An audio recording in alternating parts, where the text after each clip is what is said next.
As to how I changed from an evolutionist to a creationist, it's a very difficult story for me to tell, and I always tell it very reluctantly.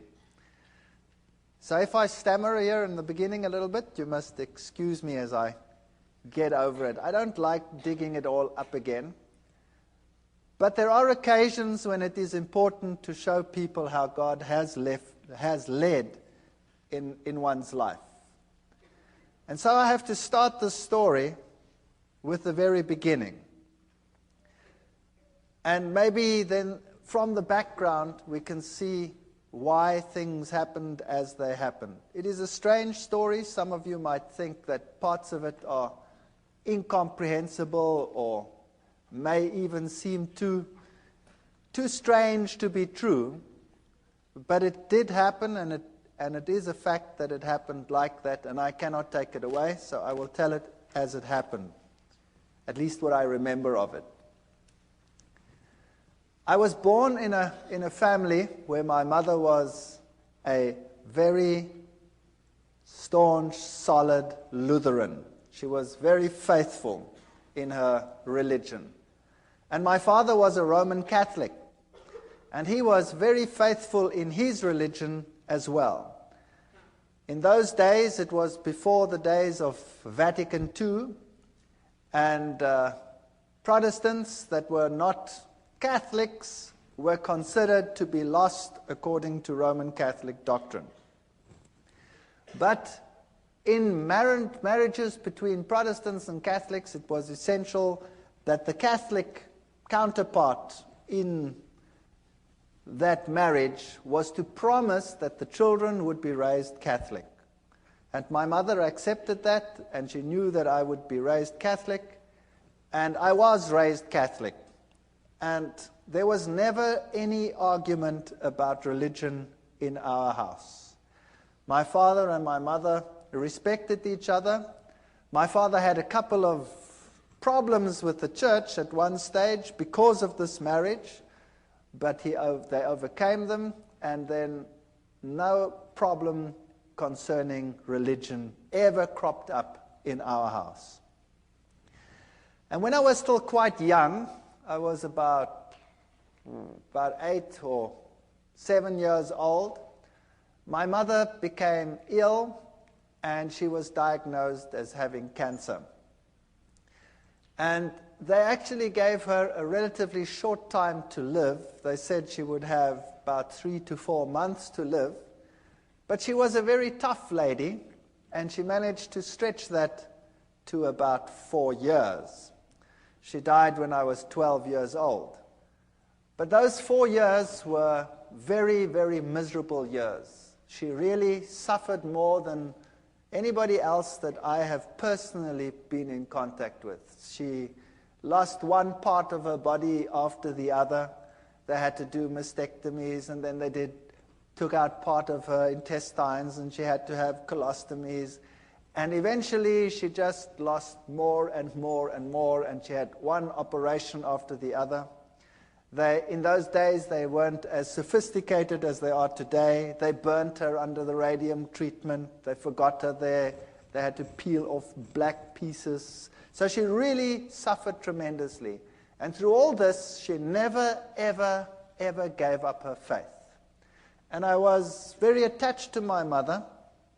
But because of all the problems in the house, and a mother that was on the verge of death for a long time, over a 4-year period, there was also quite a bit of tension in the house. Now, while at school, I received religious instruction, of course. I was in a Protestant, largely Protestant school. It was the German school.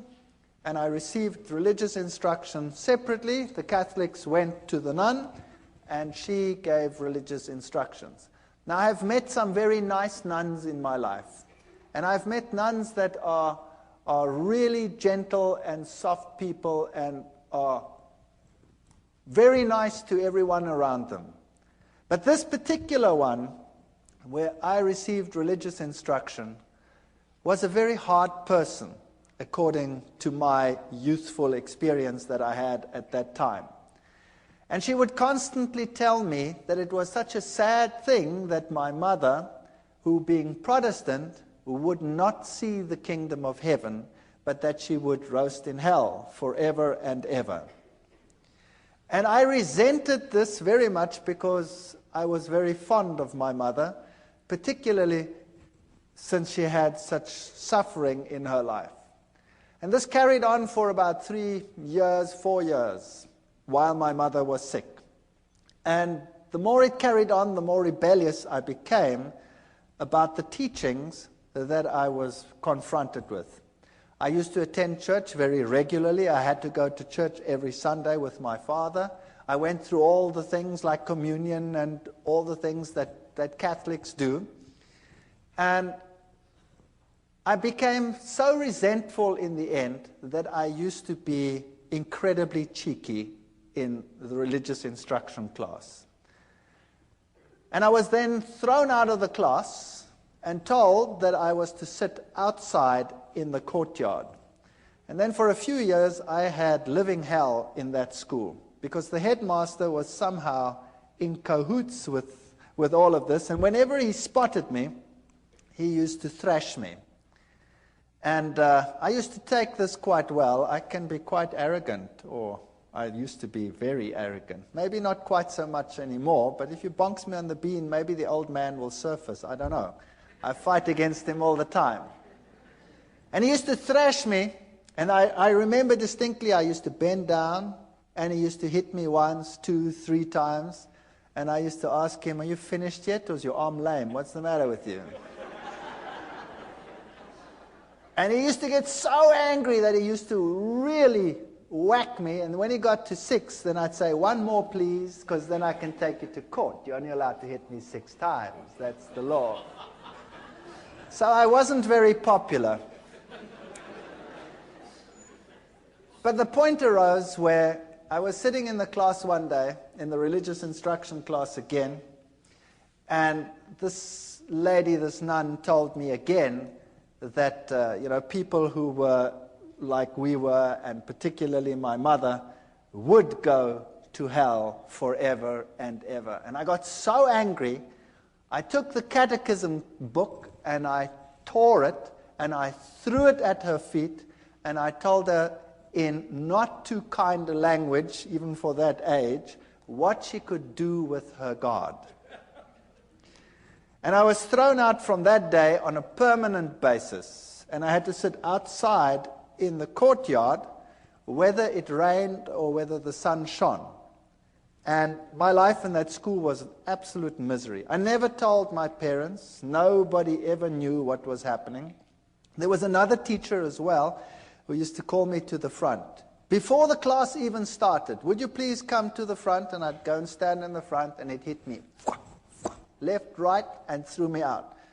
So I was being thrown out of 2 sessions on a regular basis, and I became an impossible child. I used to sit up in the trees when they come and look for me, the teachers, and I'd have these pine cones, and I used to throw them.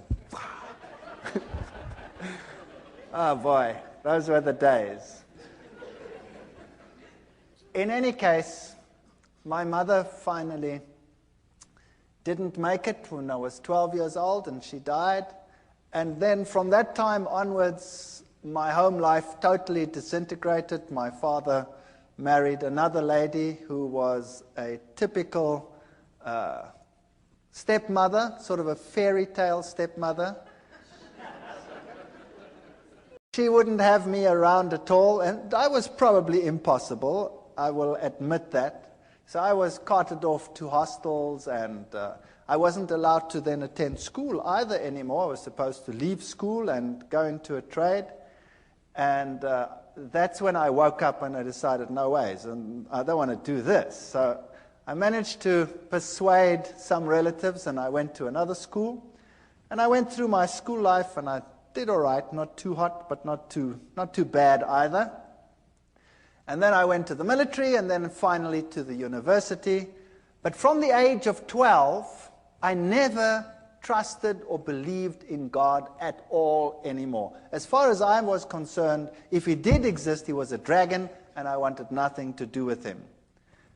And when I came to university, there I studied science, and I studied zoology, and I thought this was the greatest thing since sliced bread.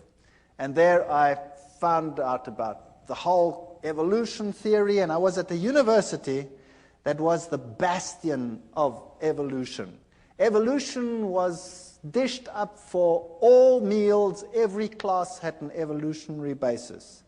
And it's amazing because it started off as a religious university, and it has a big theology school, and yet the science faculty was incredibly secular, and in terms of its teachings, very, very evolutionary.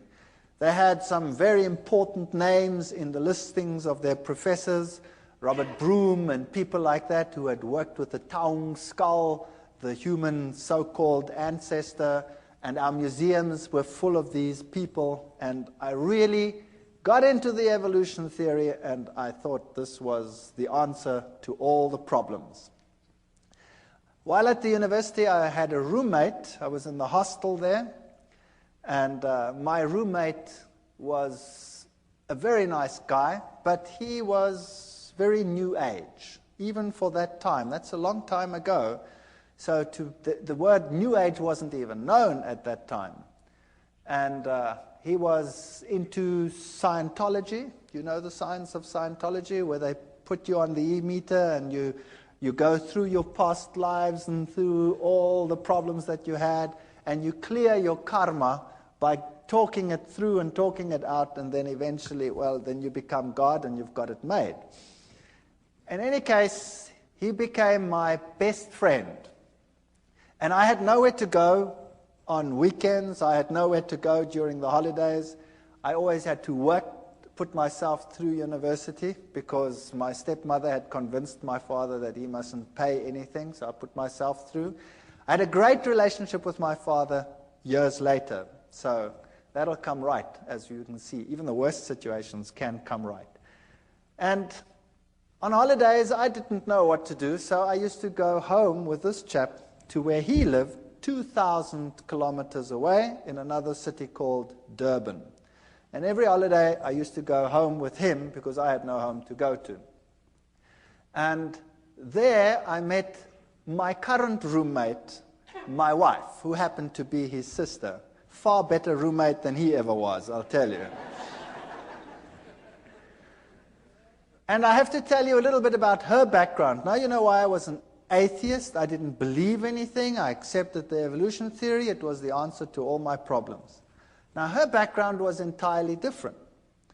Her father worked in his younger days for a newspaper, and he was sent to investigate all the strange occult occurrences in the country.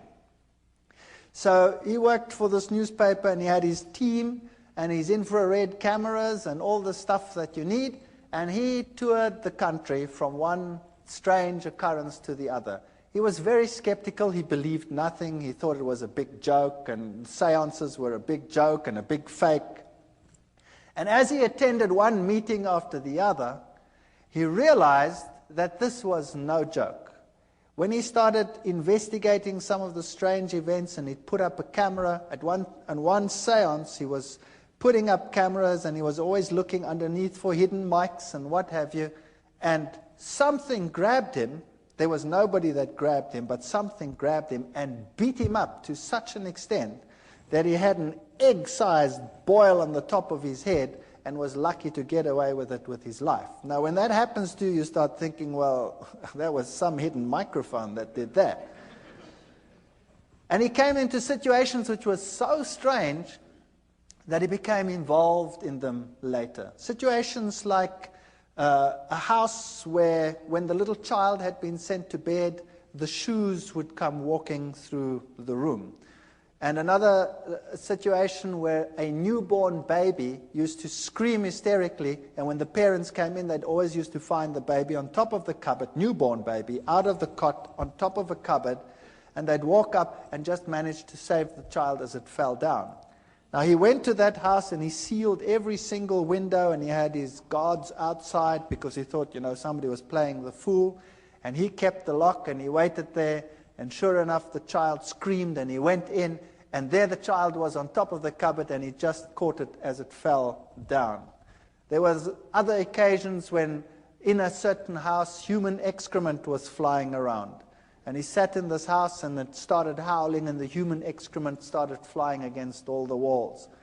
Strange, strange occurrences. Witchcraft of the worst kind. There was one house that was plagued by a baboon that used to come in and tear everything apart. That's a big ape.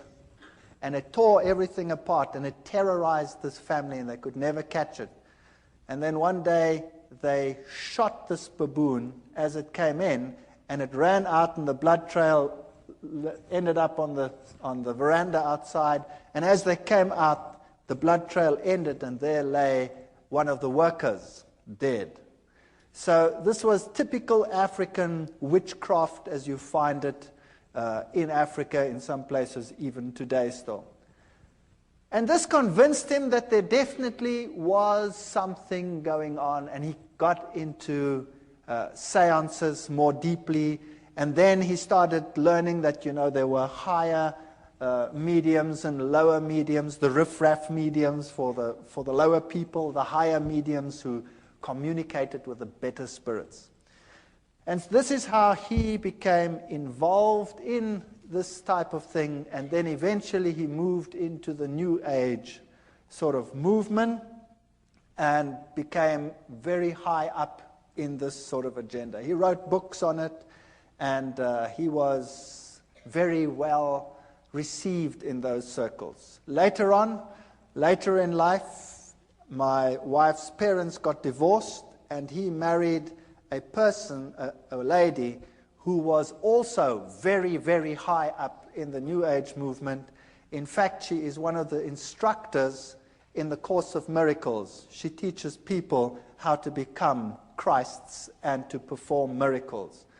Incredibly evil situations sometimes in that house, and the occurrences that happened in my wife's house as a child were very strange indeed. They would have one chair where there was always someone sitting breathing heavily. And they had a cane that used to go walking and a rattling and sort of things like that. She grew up with this situation. To her it was nothing. She was used to it. Now to me it was very strange, and I was an atheist. I didn't believe anything. I tried to rationalize it in a scientific sense. And then when my wife and I got married, we moved to the city where I was in the university, and for years there was no real problem. And then my wife, we had the first child, the second child, and then the youngest child my wife was expecting when my father-in-law came to visit. And he moved into an outside flat that we had, an apartment, and there he stayed with us. Now, thinking back, I know that this is where it all started. Because if you have an occult presence, then you will have this influence on your home for a long time. I can perhaps tell you that when we were just married, we moved very close to them, and there were very, very strange occurrences in our house. Absolutely horrendous occurrences on some occasions. Our dishes would fly through the rooms and smash against the walls and things like that. Or you'd park the car and the car would rock and fall over against the side of the garage. We had very strange happenings on a previous occasion. But you forget about those things, and later on you rationalize them as well, and you say they didn't exist or they were strange. When my wife was expecting this last child, when my father-in-law moved in, she became very ill indeed. So ill that we didn't think that she would survive. And she was in hospital, in and out of hospital, and on a respirator, and she was very, very sick. And then we decided that there must be something wrong with this pregnancy, and the doctors had a look at it, and they said that the best thing to do would be to have an abortion, because the child was probably dead. They didn't have a scanner at that stage in those hospitals, so they couldn't tell properly, and they didn't know whether this child was perhaps dead. So we decided that we'd have to transfer to another place where they could do a scan, which we then did. And she was very ill. She had a very high temperature. And they did the scan, and this little fetus was only about so big. And he was perfectly well, and he was sucking his thumb. And we decided that we weren't going to do this. We were going to sit through it and see what happened. And eventually, through 9 months of hell, and of sickness and coughing, and more in hospital than out of hospital, my wife was discharged, the child was born, and this child was the most miserable child that you can imagine. He was impossible. He used to scream from morning till night. If you wanted to feed him, you had to wrap him round and round in a blanket so that he couldn't move his arms, or else he'd claw and scratch at you while you were feeding him. And if you put him to bed, he would scream and scream and scream. And so we had a technique where you sort of sit there and rock and rock and rock the bed until he finally falls asleep. Then you sneak off to bed and you try and fall asleep, and the minute you sleep, he screams again. And this carried on for months. It was absolutely chaotic. And nothing you could do could console this child. My wife was a wreck. I was a wreck. We were all totally destroyed. And then one night at 2 o'clock, I had a dream that I was being strangled. And it was so vivid that I woke up with this perspiration falling down my face, and my heart was pounding like some drum inside me, and I sat upright and tried to recover from this terrible nightmare. And the next moment, the little one in the next room screamed as if he was being murdered. And my wife and I got such a fright, we stormed out of bed, ran to this little baby, picked him up, and as we picked him up, he started shaking violently. And his temperature would rise, and then he'd go into fever cramps. And so we rushed him off to hospital, and they had a look at him, and they had to put him in a refrigeration tent. They had a tent sort of that's cooled, and put him on a drip, and then it would be touch and go whether he would live or whether he would die. And he'd recover from this and come back home as impossible as he was before. And it would go fine for about 2, 3, 4 weeks. I can't remember what the gap was in between. And then precisely 2 o'clock at night, exactly 2 o'clock, it was uncanny. We had a clock on our bed, and it was a display clock, so you could see exactly 1400 hours and 2 o'clock, whatever it was, 2 o'clock in the morning. That's when I woke up with this terrible feeling that I was being strangled. And I shake my wife and said, I've just had that terrible dream again. And then the little one would scream in the next room, and we'd run, and we'd pick him up, and the same thing would happen. It was so bad that we would think that we wouldn't make it to hospital, the child would die. There was nothing you could do. As soon as he started the screaming, his temperature would just rise. And it would just go so high that he would fall unconscious. Eventually, they got to know us so well that the hospital had this place prepared for him whenever it was necessary. They didn't know what was the matter with him. They could never find out. On one occasion, the doctor said they have to do a lumbar puncture because there must be something wrong with his cerebrospinal fluid. Maybe he has some brain infection that is causing this. And I remember taking him to this hospital, and he was just a baby. And afterwards, he screamed so that my wife became quite hysterical. When the doctors came out, they said, "This is incredible." There were 4 adults that had to hold this child down. He was less than a year old, and 4 adults had to hold him down because he was plucking them around. So this little chap was, if anything, definitely very much possessed. And you can rationalize it if it happens once, and you can rationalize it if it happens twice. But if it keeps on happening for weeks and months on end, that at precisely 2 o'clock you have an experience in one room, and then immediately thereafter there's a scream in another room, then the law of statistics tells you that no matter how atheistic you are and no matter how scientific you try and be about this issue, the 2 incidences are connected. And I was sitting in the hospital one day. My wife and I took turns to be with the little one, and he was in a very bad state. And it had happened for the umpteenth time.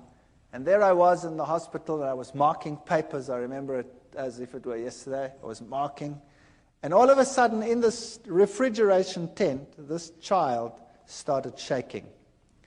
And he started getting one of these attacks and fits in his bed.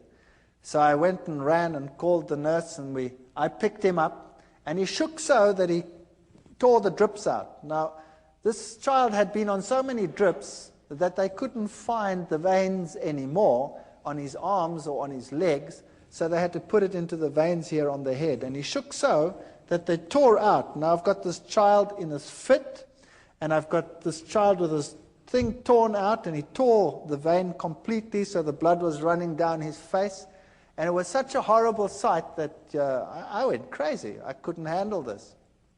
And eventually he calmed down, and they put him back in the tent, and they got the drip back in, and he managed to survive the night. But that night I sat there and I said to myself, what can I do? There is no medical help. Nothing can help us. And the 2 incidences must be connected. Where do I find help for this situation? And they tell me, once a Catholic, always a Catholic. And as I was sitting there that night in that hospital, mulling over these things, the images of the Catholic Church and its power over demons, and the film The Exorcist was just in circuit.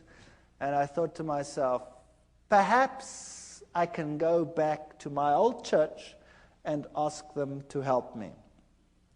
So I made a resolution that I would do that because I had no other way out. And the next day I went to the Catholic Church, and the Catholic priest was sitting in his room, and I remember this as well too. He had the glass there, and there was a brandy bottle there, and he wasn't too sober. And I went up to him and I said to him, I'm a Roman Catholic, but I don't come to church, and I have a problem. And he said, well, what is your problem? He was very nice. And I said to him, well, I'm an atheist and I'm a scientist. I don't want to talk about this thing like it. And I sort of ummed and ahed, and I said, well, I have a problem at home. He says, well, what kind of problem? I said, well, it's a problem concerning strange happenings in my home. And he says, oh, no.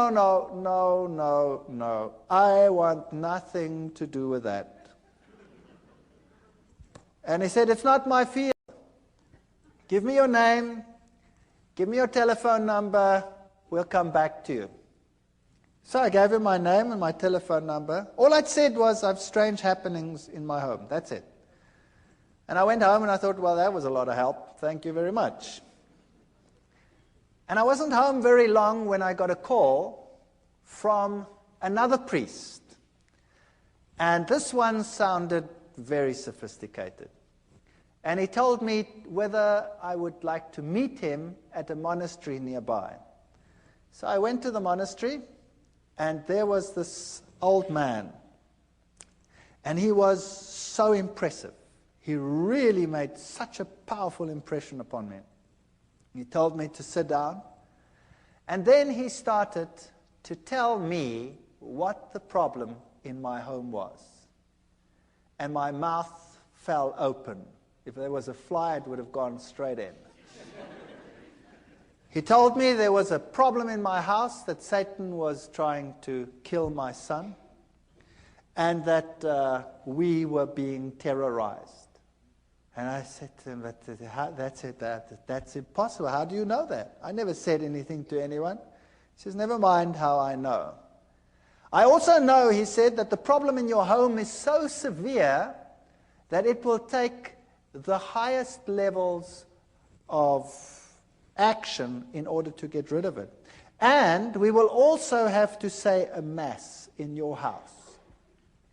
And then he said to me, it is illegal for me just to say a mass in any house.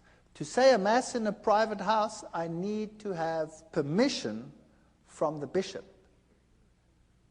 And I already have it. Here it is. And there was the signed permission from the bishop to say a mass in my house. He knew beforehand what was going to happen. He knew beforehand that he needed the permission, and everything was arranged before I even told them what the problem was. Now, that blew me out of the water. Then I said to him, fair enough, then you can come to my house and you can do whatever you have to do, but I have a problem in that I was am an atheist, and I haven't been to the church, and now you're going to say mass and all these things in my house, and I've been a bad boy all these years. And he said, but surely you won't be an atheist anymore. And I said, what about my wife? She's not even Catholic. She's Dutch Reformed. He says, no problem.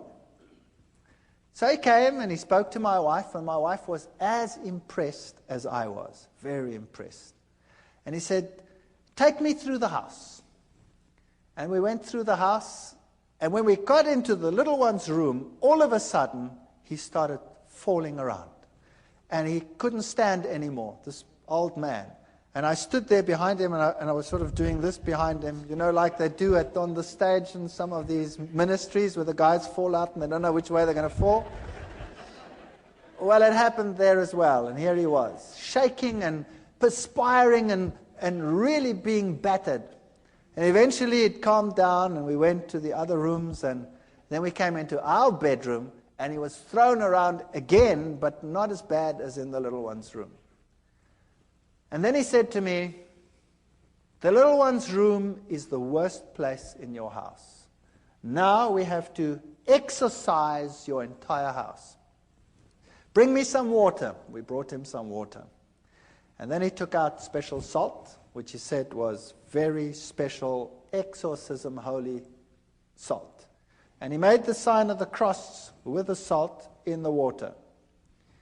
And then he also told me that he had a special ring with him which had the relics of a particular saint that was potent in terms of exorcising. And this priest, had been an exorcist for the Roman Catholic Church in many countries. He was Irish. And then he took this bowl of holy water that he had made, and he went to every single window and door in the house. And he took it and he put a cross on the windows. And of course, as it evaporates, you have this faint cross of salt on your windows. And he went through the entire house with this holy water, and then he put the holy water down. And he said, now we tell the Mass here in this child's room. And he prepared everything. And as he was preparing, we had lots of pets in our house. We had a dog and 2 cats and you name it, all the good stuff that one has when one has kids in the house. And as he was preparing, all of a sudden, all the animals came running into this room. And there they sat. And I looked at this and I said, well, this is weird. What's going on here? And he did the Mass. And then before he left, he said, what you have to do now is above every child's bed, you have to put the following. And he took out of his pockets amulets from Lourdes, where Mary had appeared. And he gave an amulet from Lourdes. He said there were many fake ones. This was the real thing. And we had to put it above each child's bed. And then he did an amazing thing. He took his ordination cross off. And he gave it to me and he said, this one you put over the little one.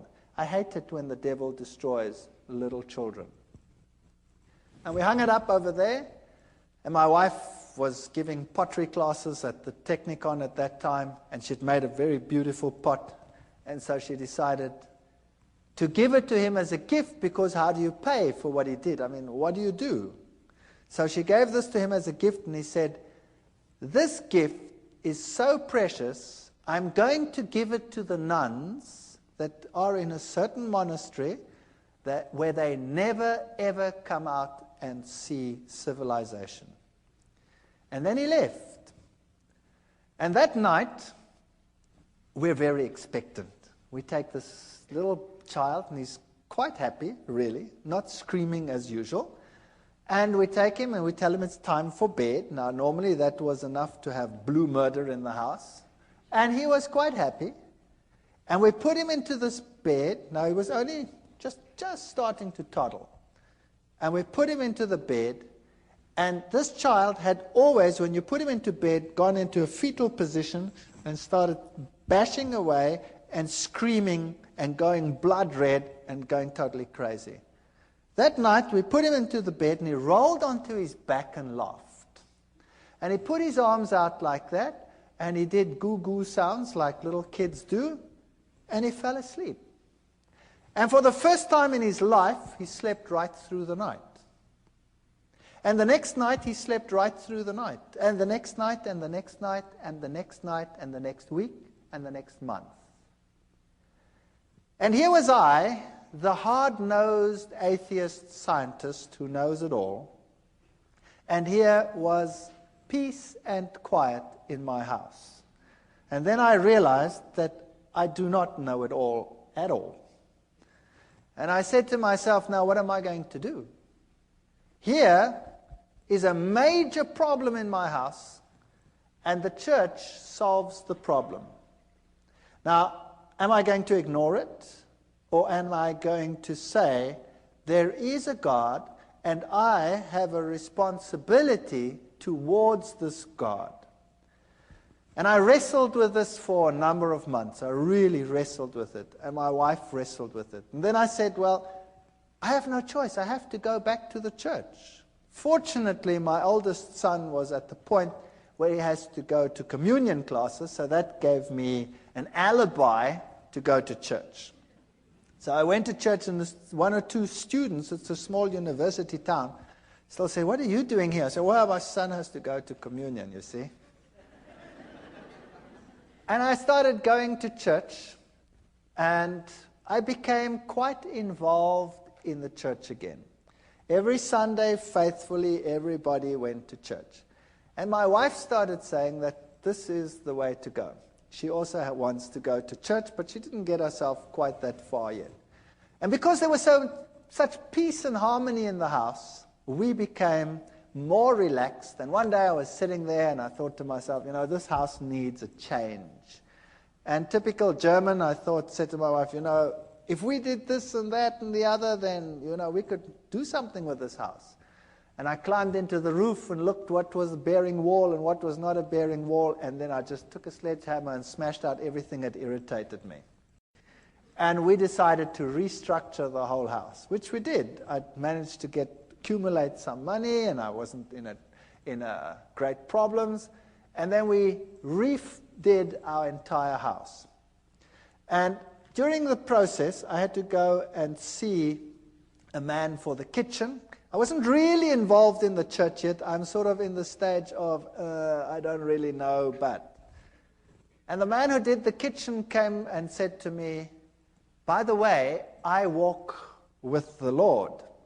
And I still remember distinctly thinking, oh, brother, another one who walks with the Lord. And I said to him, okay, that's fair enough. You walk with the Lord. I was very cheeky. You walk with the Lord, but I just want a kitchen. Is that okay? And he said, yeah, okay, that's okay. But can I give you this? And he gave me a pamphlet. And, well, he was a nice guy, and, I stood with the pamphlet, and I put it in a drawer. And I said, well, I'll read it later. And then he put the kitchen in, the house was finished, and when this was all done, I started going back to the church. And this carried on for a period of 1 year. And I faithfully went to church regularly. And I always sat there on a Sunday morning, and I marveled at all the things that I knew were happening in the Catholic Church. I went through the catechism again as my son went through the catechism. And I wondered at the same ritual happening every time. The host going up, the change from bread to divinity, the little box with the red light where God was. And I started puzzling as to why God wanted the same things over and over again, and why he was satisfied with the same ritual over and over again. But I was convinced this was the truth. I was convinced Catholicism was God's representative on this earth because it had solved a problem in my home. But I wanted to get to know this God. And I wanted to know what it's like to have a relationship with this God. And I looked at the charismatic movement where they had the slaying in the spirit, and I thought to myself, isn't that perhaps the experience that one must have in order to know that this God really exists? Because I don't really feel him. I don't know where he is. But on the other hand, I'd always been so skeptical of this, and I'd always said to myself, these people with their religious crutch. And then one day, I was sitting in class, and I was giving a lecture to a first-year group of students. I'd spoken to the priest, by the way, about evolution, and the Catholic Church said to me, of course there's evolution, there's no problem with that. So I had no problems with that either. I could carry on with my evolution and now believe in God. It was quite a nice arrangement. And I was in a first-year class, and I was giving a lecture with a very heavy evolutionary base. And a young girl got up in a first-year class. Now that takes courage. 300 first-year students, and a young girl gets up in my class. And she says, excuse me. And I say, yes, what's your problem? And she says, what you are saying is against my beliefs. What you are saying is a lie. I believe that God created the heavens and the earth. He is the creator of the universe. Well, I nearly exploded. I destroyed her. I ridiculed her. I finished her off. She sat down and she cried in my class. And I thought, well, job well done. And then the class was over, and all the students were very impressed at all the eloquence I'd put onto the board, and proved to them what a ridiculous idea this was that this young girl had postulated. And I went back and sat in my office, and then there was a question earlier about conscience. Do you remember it? Well, this little voice here wouldn't let me go and kept on telling me what a mean son of a gun I was. And how could I, in front of everyone, attack and humiliate this young girl to such an extent? And I felt really bad about myself. My conscience wouldn't let me go. And I didn't know how to handle this. So typical Catholic way, I thought, well, on the way home for lunch, I wouldn't stay far from the university, so I always went home for lunch. I'll go by the Catholic Church and sit there for a while, and hopefully the feeling will go away. So I drove past, and I went into the church, and I sat inside, and it was locked. The door was open. You could come to a few pews, but around the altar it was locked because thieves had been stealing. And I sat there and I spoke to God, and I looked at the little red light, which means that the host was present there, so God was present. And it struck me that he was locked up in that little box. And then I sat there for a long while, and I was tortured in my soul. I was tortured. And I said to myself, do you know, God must be here because he did such wonderful things in my home. My family is totally different. My wife was willing to be converted. I'd called the Catholic priest to our home so that she could become a Catholic. And for some reason, he just never made it. He never made it. He always had something on, but he was still going to come. And I sat in that church and I wrestled with God, and I told him that I have all these feelings and I don't know where he is, and I've never really met him. And I know that in other churches all these exciting things happening, and here, we have the same thing every Sunday, and where are you? And I sat there in the pew and I said, okay, God, if you really exist, then now you must show me, because I really cannot find you. And with that feeling, I went home, feeling a bit better. And typical me, I was home quickly, and then I started rummaging in the drawer. I was looking for something, and all of a sudden, as I rummaged in this drawer, I pick up this pamphlet. This is now a year after this man who was walking with the Lord gave me this pamphlet. And I pick up this pamphlet and I start reading it. It was in German, and it had 3 columns. It had the law of God on the one column, and it had the law according to the Catholic Church, and it had the law according to the Lutheran Church. And then it explained how the commandments had been changed by the church, and it had the Bible texts of how it had been changed. And I thought to myself, now, what rubbish is this? This is absolute garbage.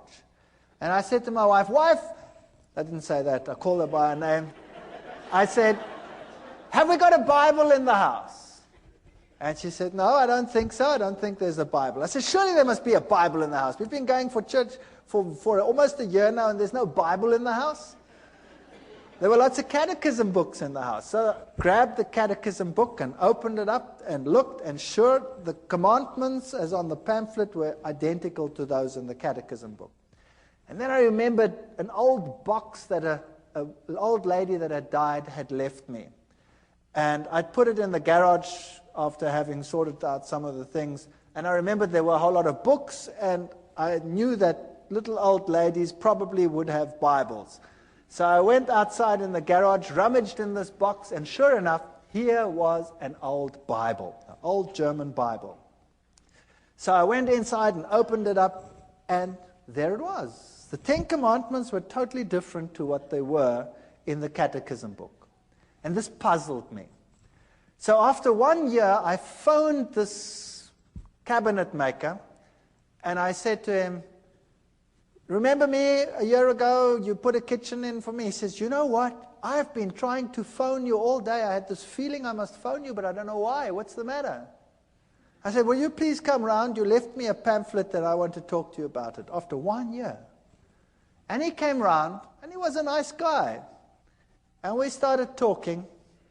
And then we started talking about the scriptures and about the Bible. And we started talking about the book of Daniel and the prophecies pertaining to Daniel chapter 7. And I went through it with him, and we wrote, and we worked till about 3 o'clock in the morning. And he came the next day and the next day. And in 3 days, we'd gone through Daniel and Revelation, all the historic facts and all these things, and I wouldn't believe a word of it.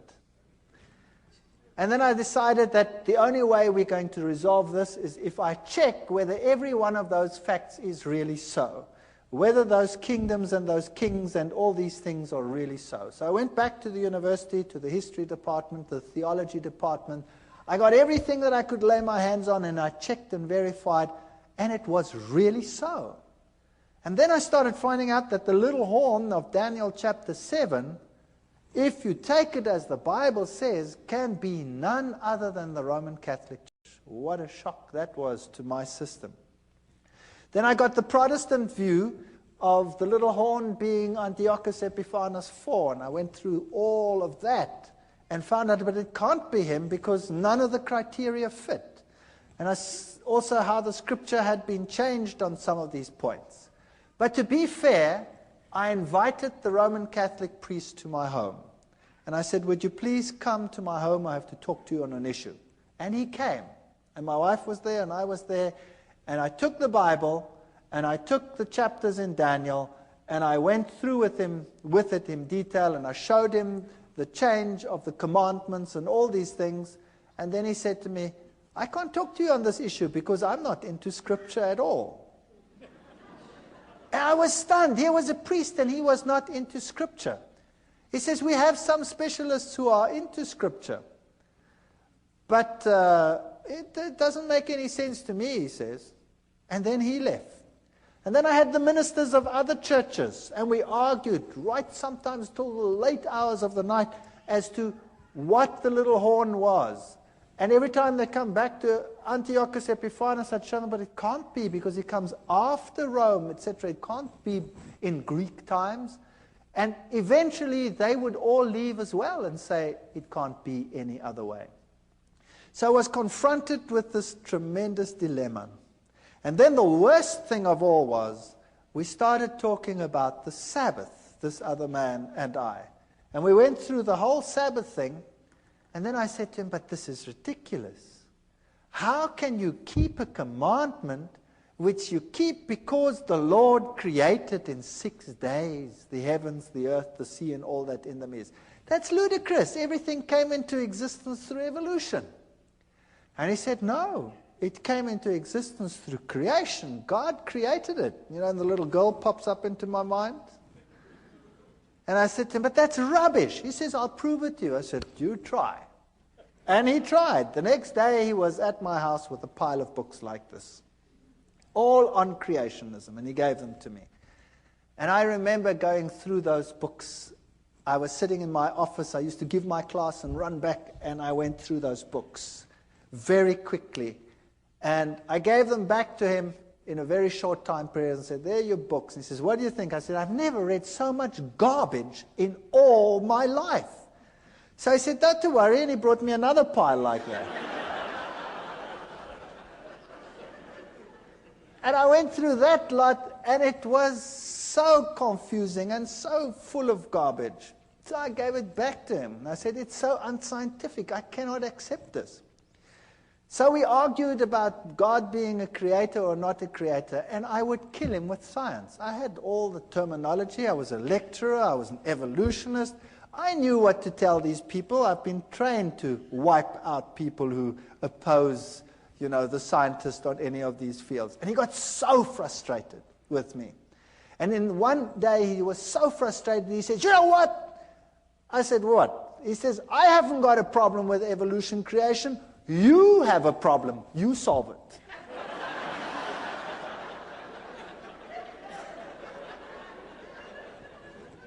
So there the ball was in my court.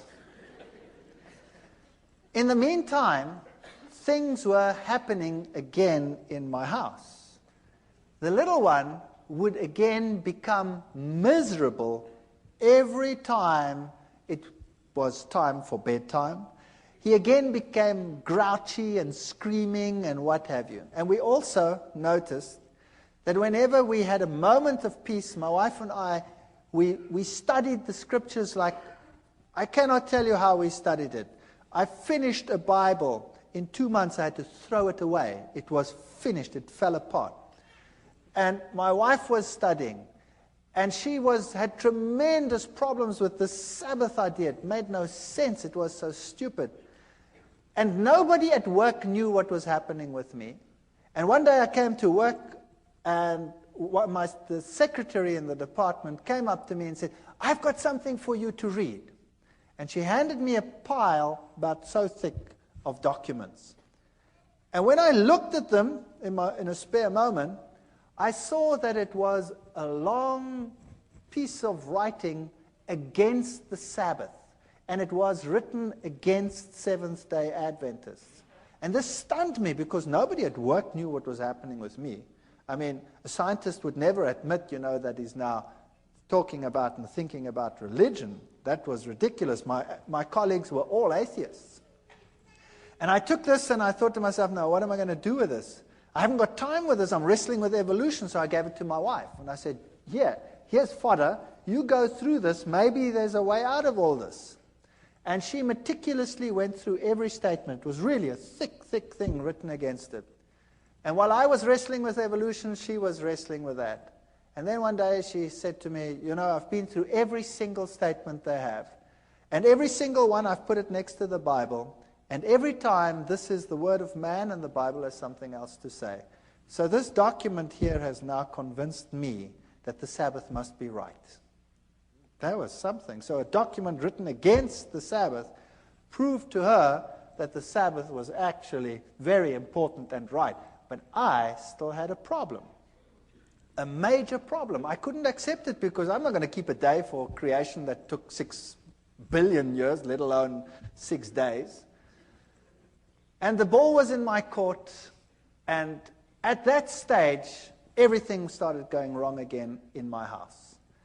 And when we picked up the Bible, the little one would go hysterical. Whenever we had a spare moment, he would go hysterical. And eventually, he took a bottle of wine, we'd been drinking wine, and he smashed it. I wasn't in the room at the time, but I just heard the glass breaking. And then we came out, and he was walking all over the glass. And his feet were cut to shreds. His big toe was almost severed. So back to hospital, they sewed the toe back on, and it was a nightmare from then onwards in our house. And I was wrestling with the Sabbath issue. And I stood in the library one day. We had the biggest evolution-based library in the Southern Hemisphere at that university. And I said to myself, there must be a solution. And I said in my mind, God, if there is something wrong with this theory of evolution, then I haven't found it yet, then you must show me, because nobody else can show me. And I went into this library, took out a book, and as I walked out the door, a colleague stopped me and he said, hold it, there's another book you must take, which is the same book as that one, but the new edition, it's on the back shelf. Very strange, so I went to the back and I took that edition as well. I took them both and I went to my office, and then I started reading. But I started reading them both at the same time. And then, as I looked at the one, the old edition would say that there is a major problem with the cetaceans, with the whales, because they appear suddenly in the fossil record fully formed. And there is no evidence that the one gave rise to the other. The new edition would couch it all in scientific terminology, would say cetaceans have an ancient origin and evolved from such and such to such and such and such and such and such and such. And I went through them, one model after the other, and the old one would admit to the problem, the new one would never admit to the problem. And that's when I started thinking, wait, there's something wrong here. There's something fishy here. And whenever I went into the library, it was if some miracle would happen. I would take out something, and the very next thing I would take would be exactly the opposite on the same issue. And very quickly, I had a big pile. And then I was giving classes at that time in genetics, and I started thinking about this. And then I started working out this genetic thing, and much as like we did over here. And I started thinking about what are the problems. Let me now objectively, just for once, sit down and think, what are the problems? And I came up with such a pile of problems that it stunned me. And something must have been helping me, because the problem list was so enormous, it was unbelievable. And then one night I was sitting at home, and child was impossible. He went to bed, and we went to bed. 2 o'clock at night, I had a dream.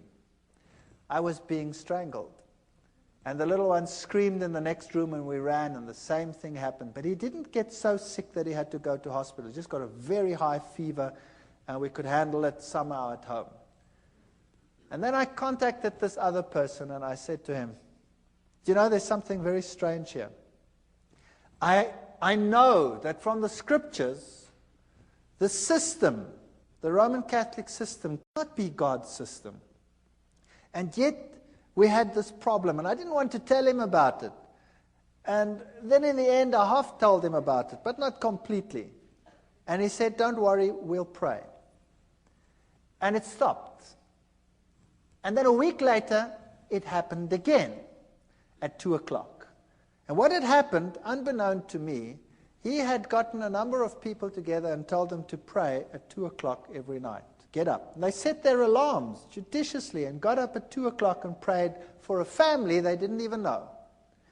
And there was total quiet in which we could really study our Bibles in peace and quiet. And then one night, one of the ladies had decided that, it was quiet. Why must she get up? And she didn't get up. And it happened. Now, thinking back on it, God doesn't need the prayer of that one little individual. But there were lessons in it that would later be important to me. That God wants unity amongst His people, and everybody must stand together on an issue. So it was a lesson for them as well as a lesson for us. And then it came to the point where I knew that I cannot sit on the fence forever.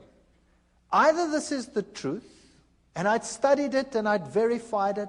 I'd had lecturers talk with me on the Greek meaning of this and the Hebrew meaning of that. I verified the historic facts. I'd looked at the prophecies. There was no other way in which it made any logical sense whatsoever. I'd studied what the other churches had said. It didn't make sense. And I knew a decision would have to be made. There was no way out. And I decided I was going to do it. I was going to make the decision.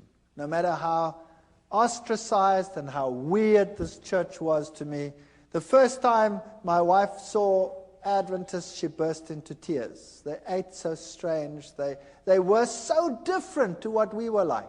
I remember the man said to me, "Don't you want to come to one of our services?" And I said, "That's Sunday. That's my day off. I walk around in jeans and a T-shirt and slops.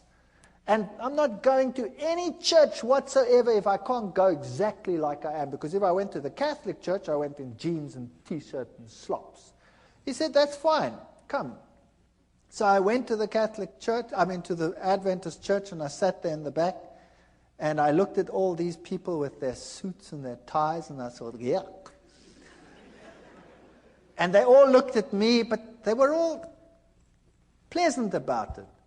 And strange things like that. And I didn't like the setup. I didn't like what they looked like. They looked so different to everyone else, you know.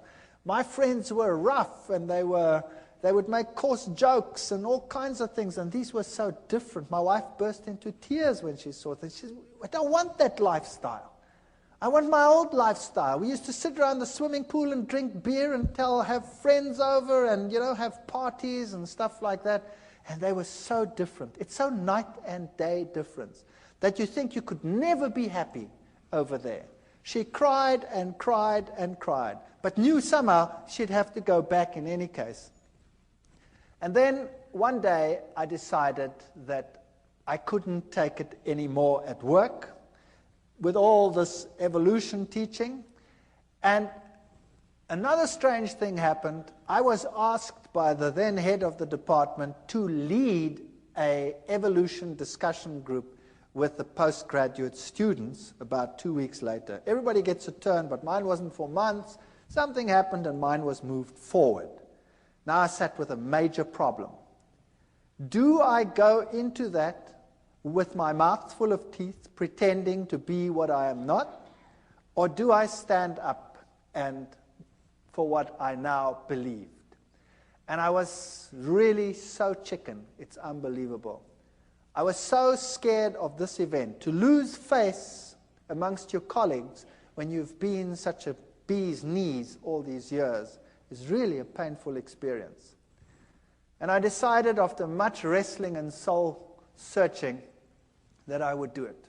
My new friends, who had become less weird in my eyes over time, would pray for me while I did this.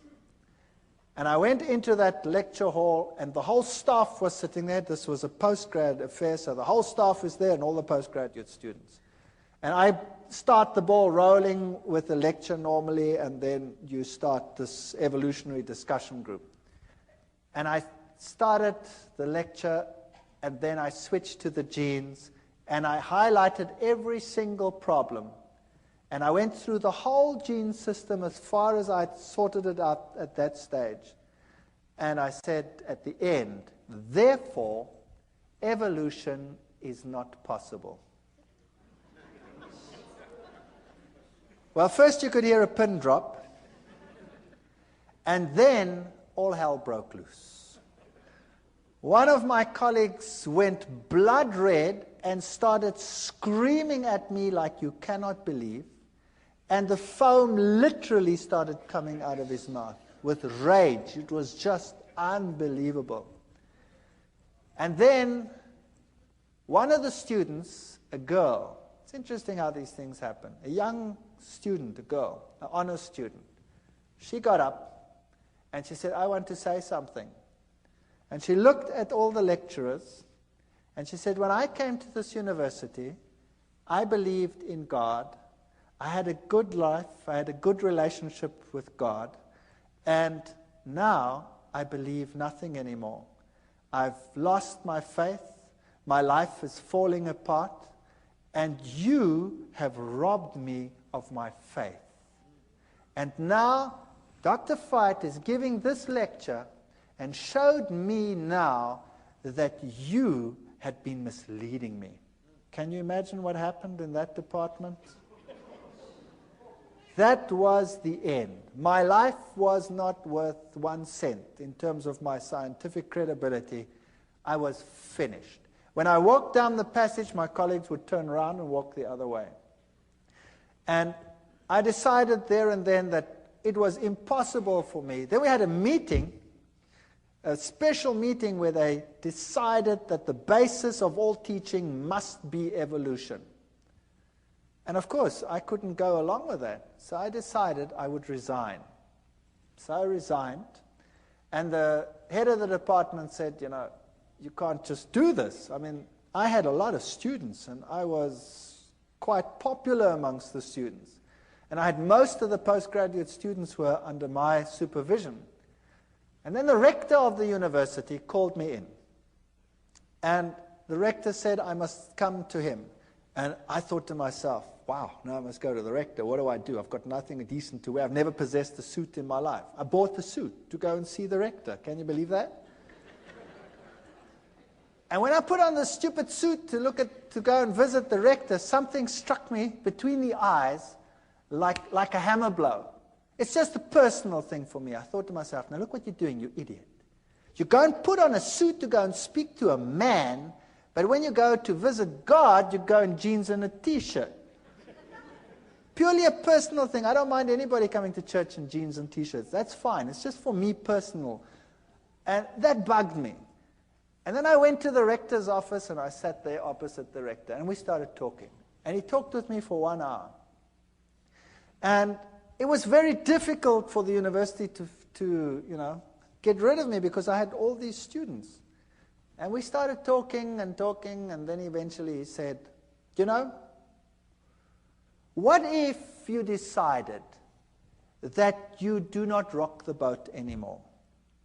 Then, you know, we could give you something better. Well, that would be a professorship. I was a pretty young guy. I would just about be the youngest professor in the university. And I looked at him and I said to him, the price is too high. And I will leave in any case. And then he says, that's very interesting. By the way, who do you think has the truth? And there I sat, my mouth full of teeth. Do I admit that I believe that some little sect that everybody detests has the truth? And do I say this to a man who has this high position in this university and in the government at large? And I said to him, well, you know, religion, Christ, churches, whatever. I can't even remember what I said. And he said to me, no, that's not what I want to know. I want to know from you, who do you say has the truth? We went through the same ritual again. And he stopped me and he says, no, I don't want to know that. I want to know from you, who do you think has the truth? And I started off with this again, and in the back of my mind, I heard this terrible cock crowing. 3 times, I thought, oh.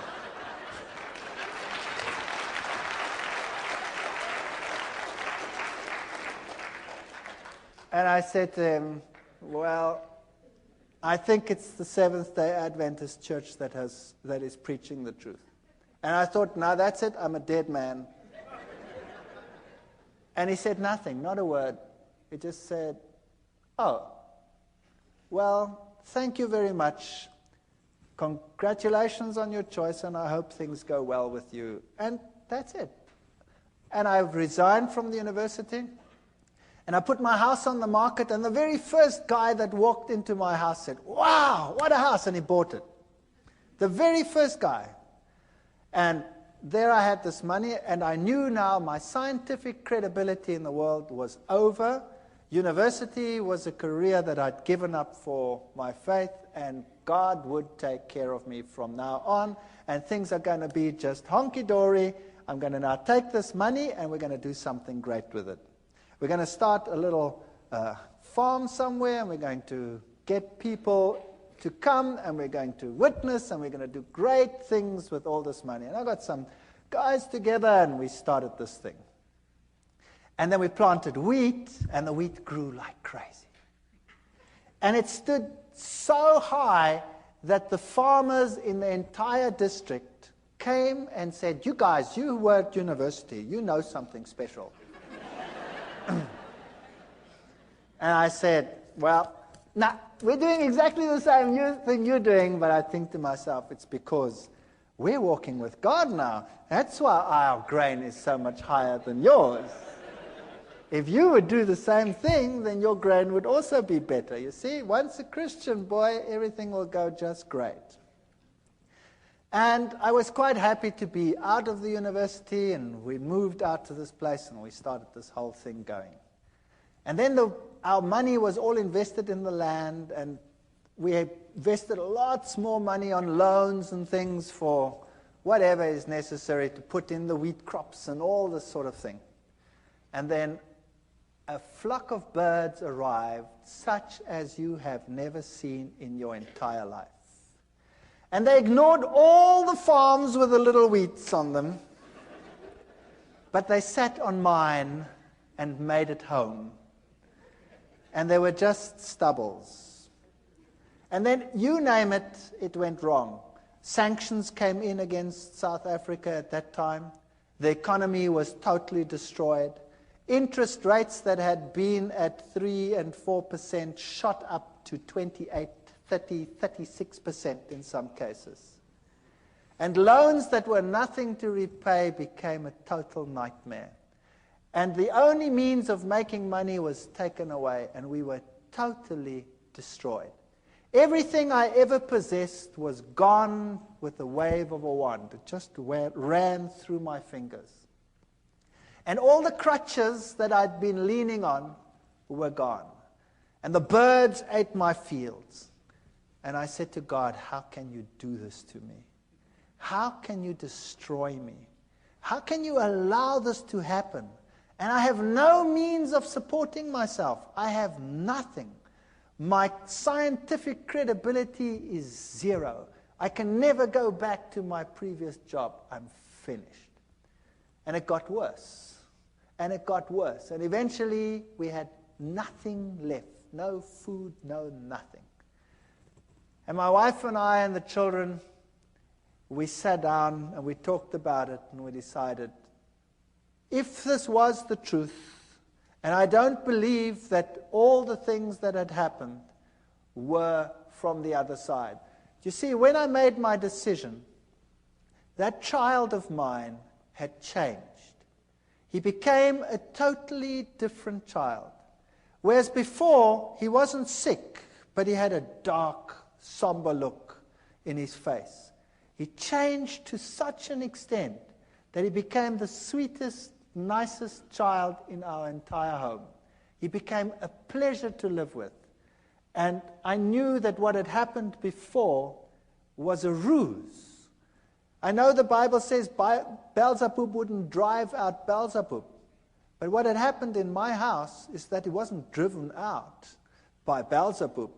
When the Catholic Church had come and done its thing, Satan had told his demons, "Stand back." And when you stand back and allow the child to lie back and relax, they will be ensnared twice as much as they were before. And it happened. But after we made our decision, this child was completely cured. He is the most spiritual of all my children.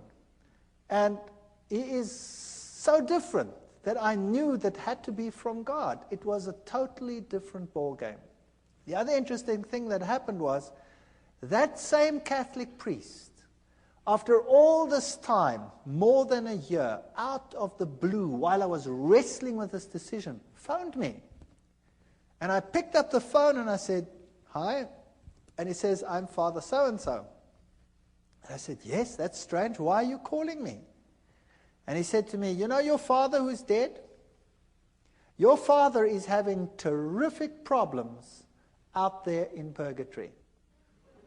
It's true. He said that. And I said to him, "But how do you know?" Having done the study on the state of the dead and all these things and knowing what happened, I said to him, "How do you know?" He says, "The nuns that never see the world, they have been told by the other side that your father is in trouble and he is in trouble because of you. And you had better get back to the church quickly. And you had better start praying and having masses said so that this problem will go away." And I said, "Thank you very much for the information," and put the phone down and remember thinking, "You're too late, devil. You are too late." That man was a nice man, and he is deceived, I know. And the Lord will hopefully lead him to a better life and a better understanding one day. But here I was on this farm with no money, no means, no nothing, destroyed career, no chance of getting back, ostracized, laughing stock of the academic world, and no money. And we knelt down and we claimed every promise in the Bible and said, "Lord, you have promised you will take care of all our needs. You have promised that the children of a righteous man will never be seen begging in the street. There is no way out of the dilemma that we have. There is no money, there's no food, there's nothing. But we believe your promises." And we wrote a letter, and we put it down in writing, all the promises, and said, "You cannot lie. Therefore, these promises must be for us. And if our life out here is destroyed and our farm is destroyed, then so be it. There must be something else that you have in mind." And then we went to bed. And the next morning at 8 o'clock, the phone rang, and a professor from another university phoned me and said one of his colleagues has got a major problem and has to go away and has to take extended leave for a year. And they need someone to replace immediately, and the subject being taught is exactly the same field that I was in. And I said to him, "Well, what do you want me to do?" He says, "Well, you could come and give the classes." And I said to him, "But, you know, what about, He says, "Never mind, as long as you stick with science, and who cares, it doesn't matter. You come and would you do that for us? We're in a jam and we need someone and we know that you're available." And I said, "Well, that would be great. Thank you very much. When do I start?" And he says, "Well, we'd have to get it through the committees and probably in 3 months' time." And I said, "Okay, thank you very much." Put the phone down and said, "Nice try, God. In 3 months' time, I'm dead meat. I've got nothing to eat." And I was so depressed. And then about 20 minutes to half an hour later, the phone rings again. And it's the same man. And he says to me, "Something strange just happened." I said, "What happened?" He said, "I went to the rector's office to have him sign this thing so we can start the ball rolling.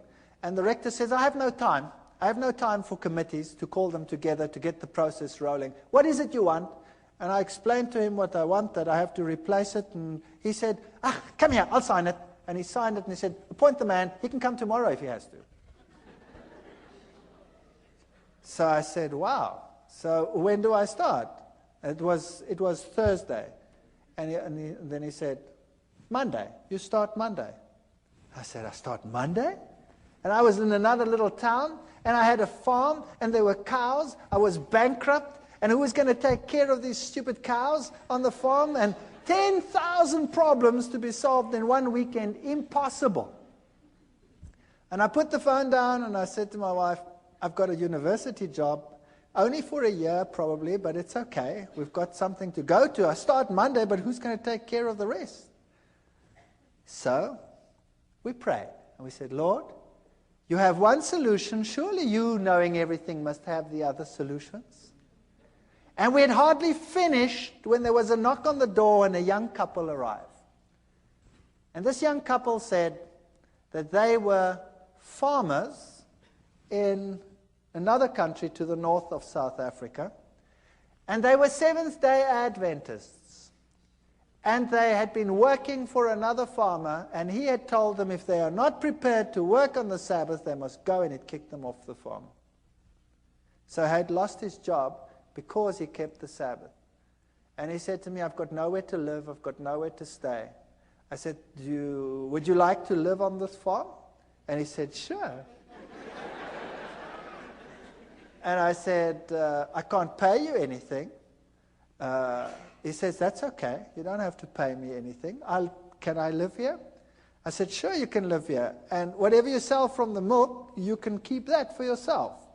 And I thought I would pay the interest of all the loans that I have with my salary. And it was solved within 24 hours. There was a man on the farm who wanted to live there for nothing and take care of the farm and live off the proceeds. And I had a job at the university. And I went to this university and I started teaching. And for the first few weeks, of course, I had no salary, no money. Also, another miracle within that same period, I got a house in the middle of a month, and I didn't have to pay till the end of the month. My kids went to school, and they got clothing, school clothes. They wear uniforms in my country. All the clothes, all the sizes, we'll put it on the bill at the end of the month. But I had not 1 cent to even buy a little bit of food to carry on. And then I got into the car, and I don't tell people that I'm in financial trouble. I got into the car, and I was driving around, and we'd been driving. The last bit of gas was just about going. And my daughter says, what's this here?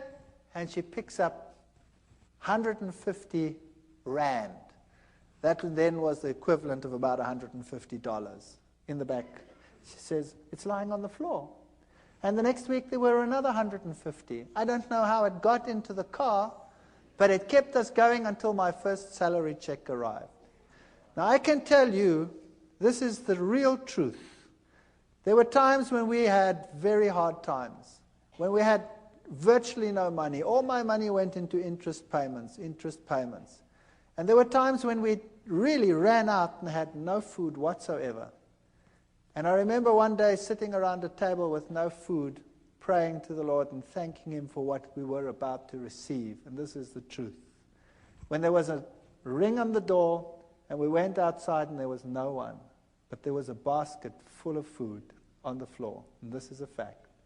I want to tell you something, that if you know the living God, your road might not be a rose garden. You might not have the best of everything you need, but your water and your bread will be sure, and He will take care of you. While I was at that university, I was only teaching for 3 months when riots broke out within the university. There was such chaos in my country. There were riots everywhere. The rector ordered postponement of the exams. And then it didn't fit the timetable. Somehow it didn't fit. And one day I had to write earlier. And all my exams were on that day. And this head of department called me in then, and I said to him, what must I do now? I've finished here. I've done everything that I must do. And for 6 weeks there's nothing going on, just riots on this campus. No exams. I've got no exams coming. What must I do? He says, go away. Go to the moon for all I care. And come back in 6 weeks. And in the meantime, somebody had arranged for me to go away for 6 weeks to the United States and to other places to look at all the petrified forests and things in the world. And I'd said to him, forget it. It's impossible. I've just started. I can't go and tell the man I want to go away for 6 weeks. And there were the 6 weeks. And I could go on this study tour. You saw many of the slides here. I could tell you one story after the other I could keep you busy all night. I want to tell you that the Lord intervened with such power in our lives. And as we went through life again, back at the university, they started respecting me for the science that I was doing. And eventually I was given a permanent position. And eventually I started right at the bottom again. I was senior lecturer, here I was just a lecturer. And eventually I became a lecturer, and then a professor and head of department, in spite of what I believe, in spite of what I say. So if you think that God cannot take care of you, I want to tell you, He can do anything. I am in a secular university. I'm a professor and head of a zoology department in a secular university. I teach and preach creationism, which is impossible in terms of human imagination. And in spite of it, I have that position. Never be afraid to stand up for the Lord and for His truth. If you are genuine, God will take care of all your needs. I don't know whether it will be forever. Sooner or later, someone will close the tap. But it doesn't matter. The Lord will have something else. And He is offering the same to every single one of you. Take a step for what is right. Do what is right. And the Lord will fulfill every one of His promises. Thank you.